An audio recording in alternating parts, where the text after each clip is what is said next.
Magsasaka. Pinagsasaksak sa San Carlos City sa Pangasinan.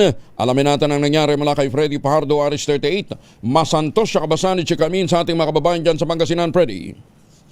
Masanto siya kabusan, Kuyang Angel. Hindi na umabot ng buhay sa paggamutan ng isang magsasaka na residente ng barangay Anando, San Carlos City, Pangasinan matapos itong pagsasaksakin ng hindi pa nakilalang suspek sa barangay Giliw ng nasabing syudad. Batay sa ulat ni San Carlos City Chief of Police Lieutenant Colonel Saldi Fuentes, alas 10:40 ng gabi nakatanggap sila ng tawag mula sa barangay official ng barangay Giliw na sinasabi na may lalaking natagpuang nakahandusay at naliligo sa sariling dugo sa gilid ng Barangay Road sa Purok 6, Barangay Giliw. Mabilis na nagresponde ang mga pulis at itinakbo pa sa Pangasinan Provincial Hospital ng biktima. Ngunit idiniklarang dead on arrival na ng attending physician. Kinakitaan ng tama ng saksak sa iba't ibang bahagi ng katawan ng biktima na siya nitong ikinamatay. Nagpapatuloy pang ginagawang malalimang investigasyon ng kapulisan na sinasabi na may person of interest na sila sa pangyayari.